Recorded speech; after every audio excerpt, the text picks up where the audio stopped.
The hundreds who'd gathered here had come to celebrate a day the US president said had been too long in coming.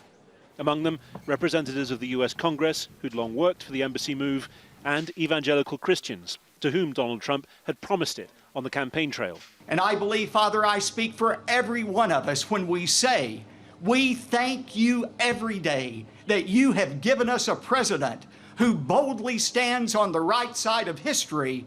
But there were two men most here had come to see. The first appeared by video message. As I said in December, our greatest hope is for peace. The United States remains fully committed to facilitating a lasting peace agreement. The second wouldn't have been anywhere but here.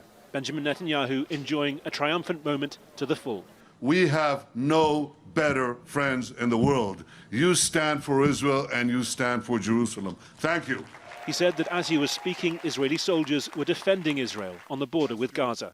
There can have been few days which have more starkly exemplified the totally competing realities of the Israelis and the Palestinians. On a day we've seen large-scale loss of life on the Gaza border. Here in Jerusalem at the new US Embassy, the talk has been of celebration, of vindication and indeed of peace. President Trump's son-in-law Jared Kushner is the man he entrusted with formulating his peace plan. In the face of Palestinian protest and opposition, he said the embassy move would help ensure its success. When there is peace in this region, we will look back upon this day and remember that the journey to peace started with a strong America recognizing the truth. But as he spoke, Palestinians were protesting as close as they were allowed to the embassy before police moved in to disperse them. And the Palestinian president was definitive in his continued refusal to work with the Trump administration.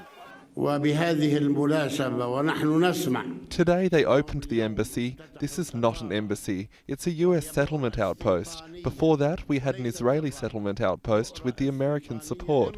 But now we have an American settlement outpost in East Jerusalem. That's been the position since Donald Trump's recognition of Jerusalem as Israel's capital last December. Now that declaration has been cast in stone. Its consequences remain far less defined. Harry Fawcett, Al Jazeera, West Jerusalem.